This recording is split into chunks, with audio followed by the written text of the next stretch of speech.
अर्थात एक गोष्ट या ठिकाणी सांगितली पाहिजे की मनसेशी काही चर्चा या गेल्या काळामध्ये आमच्या झालेल्या आहेत।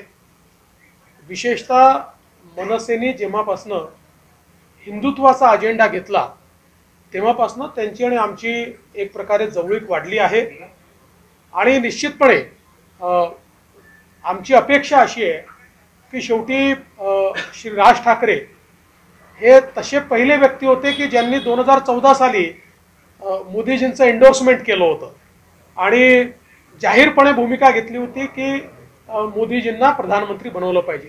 ठीक आहे, मधल्या काळात त्यांनी काही वेगळी भूमिका देखील घेतली, पण मला असं वाटतं की आज त्यांना देखील हे मान्य असेल की ज्या प्रकारे 10 वर्षामध्ये मोदीजींनी भारताचा विकास केला, एका नव्या भारताची निर्मिती ही त्या ठिकाणी झाली, तर अशा परिस्थितीमध्ये सर्व लोकांनी मोदीजींच्या पाठीशी उभं राहिलं पाहिजे।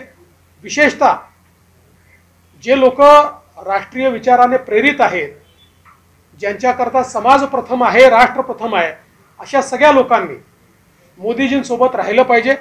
आणि म्हणून मला विश्वास आहे की श्री राज ठाकरे आणि त्यांची महाराष्ट्र नवनिर्माण सेना ही देखील महायुतीसोबत त्या ठिकाणी राहील, मोदीजींच्या सोबत राहील, मोदीजींना त्यांचा पाठिंबा असेल।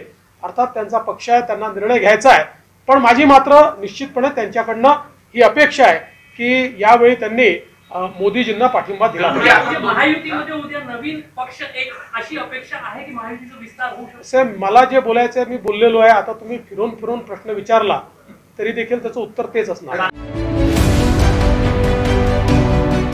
CEN न्यूज, देश प्रदेश की ताजा तरीन खबरों के लिए CEN न्यूज को सब्सक्राइब करें और रहें पल पल की खबर से हर पल बाखबर।